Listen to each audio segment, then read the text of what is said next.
Weak student आखिर week क्यों होता है और बुक को किस स्टाइल से बढ़ाया जाए कि वीक स्टूडेंट्स भी वीक ना रहें।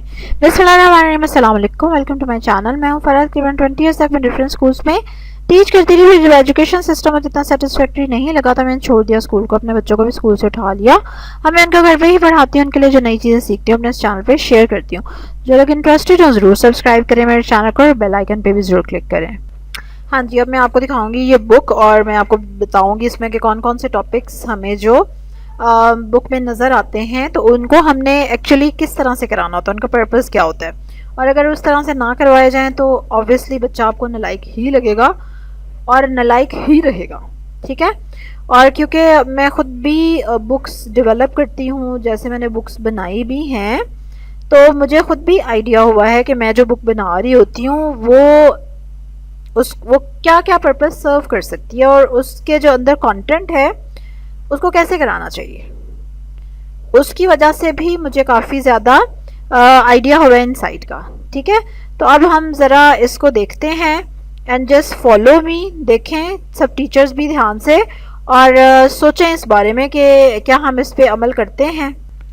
अच्छा, ये देखें, ये है 1 क्लास की बुक और इससे पीछे जो प्रेप क्लास की बुक थी उसमें ONE 1 यानी कि जो काउंटिंग कराई गई, डिजिट्स में नहीं वर्ड्स में, 1 से लेके 20 तक करवाई गई और उसके बाद 10, 20, 30, 40, 50, 60, 70, 80, 90, 100। ठीक हो गया।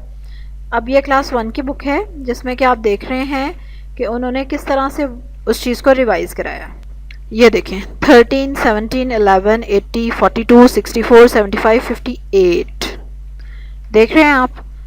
अब बच्चे को आती है 20 तक काउंटिंग लिखनी स्पेलिंग्स के साथ वर्ड्स में। ठीक है, आगे उसने 80, 40, 60 अगर उसको याद हुआ तो ठीक है, जो कि 30% तक नहीं याद होता बच्चों को। तो अब इस पेज के बाद नेक्स्ट पेज है जिसमें अगेन वो बच्चे को प्रैक्टिस करा रहे हैं कि 43 लिखें, 78 लिखें, 71 लिखा है तो उसको वर्ड्स में लिख के दिखाएं। ठीक हो गया। अच्छा, उसके बाद आगे उन्होंने एडिशन करानी शुरू कर दी। यूनिट्स और टेंस का कॉन्सेप्ट दे रहे हैं बच्चे को, 100 का, टेंस का, यूनिट्स का। और ये देखें आगे, ठीक है, 154। अब 154 को बच्चे ने डिजिट्स में लिखना है। अगर उसको पता है कि 54 क्या है और अगर उसको 54 पढ़ना आता है इंग्लिश में स्पेलिंग्स में जो लिखा हुआ है, देन ही विल राइट। अच्छा, उसके बाद ये देखें 200, 6 टेंस एंड 1 यूनिट्स। फिर ये देखें आगे 200। अच्छा, पेज मैंने आगे टर्न कर दिया। ठीक है, उसमें भी यही कि वर्ड्स में लिखा हुआ है और उसको बच्चे ने आगे डिजिट्स में लिखना है। तो एक चीज़ जो उसने शुरू में कराई वो आगे कराई। हाँ, आगे पेजेस पे आगे इसका कुछ नहीं आ रहा। लेकिन इस इंग्लिश में गिनती का मकसद यही होता है कि जब वर्ड प्रॉब्लम्स आएंगी तो वहाँ पे 54 लिखा होगा, 84 लिखा होगा, तो चाइल्ड शुड अंडरस्टैंड दिस के इसका क्या मीनिंग है, इसको क्या कहते हैं। लेकिन जब आपका बच्चा ताज़ा ताज़ा 1 में आया तो उसको आती है काउंटिंग 1 से लेके 20 तक, वो भी अगर उसको अभी तक याद है तो स्टिल बच्चे बार बार भूल जाते हैं स्पेलिंग्स। अब आपने इस पेज को देखते साथ अगर बच्चे से ये करा लें कोई बात नहीं। ठीक है, देखें बच्चा क्या लिखता है। और अगर उसने उसको गलत लिखा, काफ़ी सारी उसमें स्पेलिंग्स उसने गलत लिख दी है, 40 के नहीं आए, 70 के नहीं आए, 60 के नहीं आए, तो फिर अब ये कि बच्चे को आता नहीं। अब ये कि आप उसको फिर से लिखवाएंगे 1 से 20 तक, नहीं ठीक लिखा तो 1 से 10 तक लिखवाएंगे। फिर उसको 11 से 20 तक रिवाइज़ कराएंगे, उसको लिख कर देंगे, उसको बोलेंगे कि आप इसको रिवाइज़ करो, जो कि बच्चे ने पहले याद किया होता है वो जल्दी रिवाइज़ कर लेता है। फिर आप उसको 1 से 20 तक आपने उसको गिनती पक्की कराई। ठीक है, उसके बाद फिर आप उसको 10, 20, 30, 40 इनके भी करा के यहाँ 21, 22, 23 और बच्चे को थोड़ा सा आइडिया देंगे कि देखो 21, 1, 2 के तो आपको आते हैं स्पेलिंग्स ऑलरेडी, 20 के आपने याद करने हैं। इसी तरह 31 में 32। ठीक हो गया। अब इस प्रैक्टिस में आपको लगेंगे 1 दिन, 2 दिन, 3 दिन भी लग सकते हैं। उसके बाद आपको बच्चा ये वाला पेज बिल्कुल परफेक्ट करके दिखा देगा। जब वो फर्स्ट वाला पेज कर लेगा तो फिर उससे नेक्स्ट वाले पेजेस उसके लिए करना कोई मसला नहीं होगा। वो नेक्स्ट पेज पे कोई भी डिजिट आएगा तो उसको वो खुद से लिख लेगा, डिकोड भी कर लेगा, लिख भी देगा डिजिट्स में। फिर जो उससे अगले 2-3 मतलब एडिशन के बाद जो पेजेस आए जहाँ पे कि उन्होंने पूरी लाइन में लिखा कि ये डिजिट लिखे हैं, तो वो भी बच्चा लिख लेगा।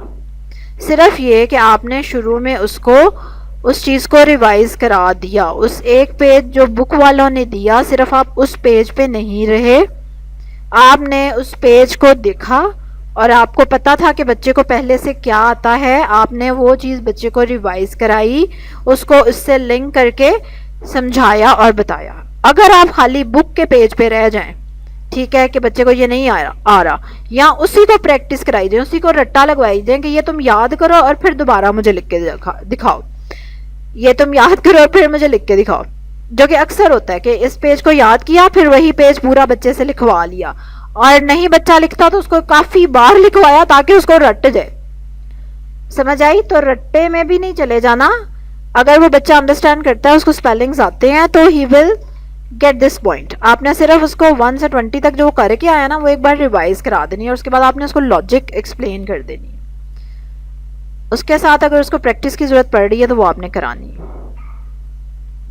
तो इसलिए बुक में जो पेजेस होते हैं, जो एक्सरसाइजेज होती हैं, ज़रूरी नहीं कि आप लकीर के फ़कीर बने रहें और वही आपने कराई जानी है या वही कराई जानी है। आप उससे आगे पीछे का नॉलेज नहीं है बच्चे को तो उसको दें, क्योंकि अगर आपका बच्चा वो पेज नहीं कर पा रहा तो इट मीन्स कि उसका जो प्रायर नॉलेज था, जो प्री रिक्विजिट्स थे उस नॉलेज के, वो उसके पास नहीं है। वो आपने उसको देने हैं, बजाय इसके कि आप नया कॉन्सेप्ट या जो भी है उसके दिमाग में फोर्स करी जाए, आप उसको कहेंगे तुम्हें क्यों नहीं समझ आ रही।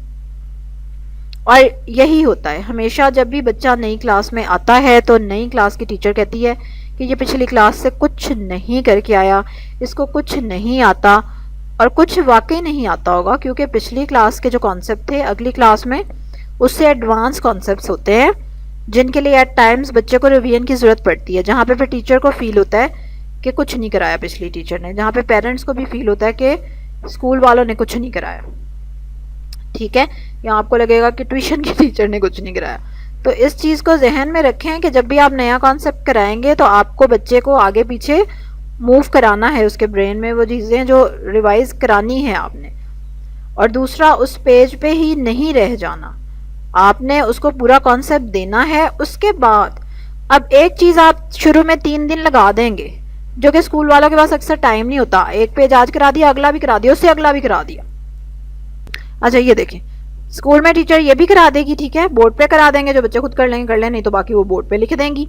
उसके बाद अगला पेज इससे वो भी करा दिया जाएगा, क्योंकि देखें ना, देखने में तो एक छोटा सा पेज है और बुक फिनिश करनी होती है, टीचर्स ने सिलेबस फिनिश करना होता है, उनका पर्पज़ ये होता है। उनका पर्पज़ ये नहीं होता आपके बच्चे को आ रहा है या नहीं आ रहा है, या उसको पीछे से आता था या नहीं, जो भी है वो अगला पेज ये वाला भी करा देगी, क्योंकि ऑलरेडी आप देख रहे हैं कि ये हाफ पेज है, 2 क्वेश्चन है, ये भी करा देना है, इससे अगला पेज भी करा देना है। टाइम बचा तो उससे अगला पेज भी करा देना है क्योंकि जो लाइक बच्चे शार्प होंगे और उनमें से कोई एक आधा भी आंसर बोलता जाएगा तो बस टीचर कहना ठीक है इनको आता है, जिनको नहीं आता तो उनको लिखवा दिया, बात खत्म, बाकी घर जाके प्रैक्टिस। मतलब this is what is happening, ये हो रहा है। तो इस चीज़ को स्टॉप करने की ज़रूरत है, वरना आपका बच्चा नालायक ही रहेगा। जब उसको एक चीज़ समझ ही नहीं आ रही और ऊपर से स्पीडें बढ़ाई हुई हैं कि जल्दी जल्दी करो, ये भी करो वो भी करो, तो बस फिर सारा कुछ हो तो जाता है लेकिन आपके बच्चे को आता कुछ भी नहीं है। तो अगर आप शुरू में 2 दिन 3 दिन उस कॉन्सेप्ट पे लगा देंगे तो अगले सारे पेजेस आपका बच्चा आपको 1 दिन में करके वैसे ही दिखा देगा। ये वाले ये देखें, ये भी कर लेगा, वो ये वाले भी कर लेगा, ये मैचिंग 200 कोई मसला ही नहीं है, वो 1 दिन में क्या आधे दिन में आपको कर देगा। इसके आगे और भी पेजेस उस तरह के होते हैं, वो भी उसने कर देने थे। तो इसलिए सिर्फ पेज बाय पेज चलने की जरूरत नहीं होती, चैप्टर चैप्टर और कॉन्सेप्ट और ये वो बुक आपको हेल्प कर रही होती है, आइडिया दे रही होती है कि इस एज का बच्चा है, उसको ये कॉन्सेप्ट आने चाहिए, बात खत्म। बाकी बुक को ऐसे फॉलो करना कि जैसे ये कोई रिलीजन की तरह है, दैट इज नॉट नेसेसरी। आप हर जगह पे रुक सकते हैं, एक एक चैप्टर पे आप कई कई दिन लगा सकते हैं, एक एक कॉन्सेप्ट पे आप काफी डेज स्पेंड कर सकते हैं। आप उस कॉन्सेप्ट से रिलेटेड चीजें डिफरेंट सोर्सेज से ला सकते हैं। आपको कोई चीज बिल्कुल ही फजूल बुक में लग रही है कि you think it is useless, या आपके बच्चे को वैसे ही आती है तो आप उसको स्किप करा देंगे, क्योंकि अब जो मेरी अपनी भी बुक्स हैं दे आर सो वर्सेटाइल कह लें, या उसमें डिफरेंट जो चीज़ें मैं बना रही होती हूँ, आप एक चीज को कितने ही तरीकों से यूज कर सकते हैं, कितने ही तरीकों से। तो अगर आप सोचें कि एक चीज है इसको कराने का यही एक तरीका है, तो आपने तो फिर काफी कुछ मिस कर दिया। तो इसलिए आप एक चीज को, एक बुक को काफी ज्यादा तरीकों से यूज कर सकते हैं और ज्यादा बेनिफिशियल बना सकते हैं अपने बच्चे के लिए।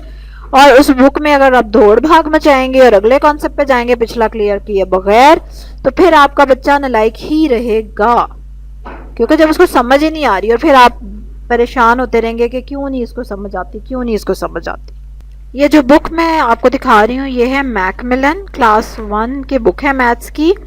बहुत अच्छी बुक्स हैं इनकी जो हैं क्लास 1 से जो पीछे वाले वर्जन्स हैं ना, वो भी अच्छे हैं। जो इनके केजी के लिए हैं वो भी इनकी बुक्स अच्छी हैं, क्लास 1 की भी अच्छी है, 2 की भी अच्छी है। बहुत ज़बरदस्त इनकी बुक्स हैं, ज़रूर आप इनको देख सकते हैं, इनकी ऑनलाइन भी देख सकते हैं बुक्स को, या अगर आप जाएं उर्दू बाज़ार वगैरह या कहीं तो ज़रूर पता करें और लेकर आएँ। बहुत ही अच्छी इनकी ज़बरदस्त बुक्स हैं। आई डोंट नो मैंने इनका रिव्यू किया हुआ है या नहीं, शायद किया हो, नहीं किया हो तो मैं ज़रूर करने की कोशिश करूँगी। कमेंट में ज़रूर अपने बच्चे की एज मेंशन किया करें, ठीक है। और अगर आपका बच्चा नालायक है तो क्या उसको बेसिक प्रॉब्लम है, क्या उसको याद नहीं होता, उसको क्या आपको लगता है, या टेस्ट में नंबर कम आते हैं, आप इसको डीपली देख रहे हैं कि where the problem is actually, ठीक है। ज़रूर कमेंट्स में बताएं। आपका बच्चा स्कूल जाता है, ट्यूशन जाता है, फिर भी क्या नालायक है, ये भी आपने बताना। ऑलराइट, इसके अलावा डिस्क्रिप्शन में बहुत सारे इंपॉर्टेंट लिंक्स हैं, अगर कोई इंटरेस्टेड हो तो ज़रूर देख सकता है। अब आप लाइक करेंगे, जल्दी से मेरी वीडियो को सब्सक्राइब करेंगे, जिन्होंने नहीं किया हुआ बेल आइकन पे भी क्लिक करेंगे। कल एक और ज़बरदस्त सी वीडियो के साथ आपसे मुलाकात होगी, तब तक के लिए अल्लाह हाफिज़।